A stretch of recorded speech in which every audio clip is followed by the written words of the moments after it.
And they had this compact. We're a team, not a family. And this wasn't their idea. This came from Netflix. In 2009, Netflix posted the first big culture code, which started this whole culture code movement. And one of the lines is, we're a team, not a family, which means we're just going to fire you. Like, don't think you're staying here for long, right? We're a team, and their analogy is we're like a pro sports team. We need a star in every position.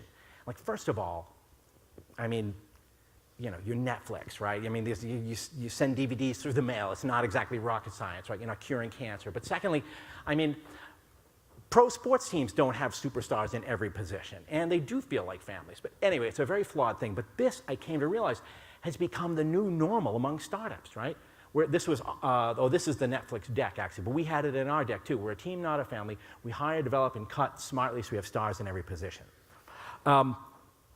So this was the world of unicorns that I had stepped into.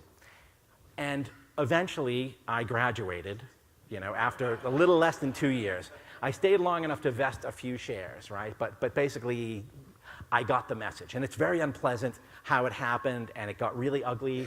And, but you have to read my book to find out all about it. But anyway, you would think that I hate unicorns. And in many ways, I'm very skeptical and cynical about them. And in my new book, I've talked about some things like that team, not a family approach that I think are really messed up. But there are some principles that I think you can extract and use, right? So one is that engineers rule in these places, right? Which I don't think is the case everywhere. But like at HubSpot, there were rumors that the engineers stayed in a different part of the building. And the rumor was that they had the best snacks, the best perks. They had all this really amazing stuff that none of us got, right? But they really were treated like the best. And I think that is a big trend you see at places like Uber. I'll tell you what, it's the big difference in the media business, right?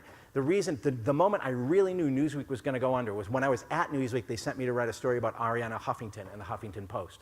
And I spent a day hanging out with all of them. And I realized, for us, the internet at Newsweek was like this thing we had attached onto the back of us, and we treated it like this pain in the butt thing that we had to deal with, right? At Huffington Post, it was the exact opposite. The engineers and the software and the technology drove everything. And the journalists were ancillary to that, right? And they could see what was going on in their comment threads, and they were watching it, and they were driving new things constantly. They were iterating the site constantly. And I realized, oh my God, this is a tech company, and we're dead. And I went back and wrote a story for Newsweek about it, but the takeaway for me was, oh my God, like they've completely tipped our model upside down.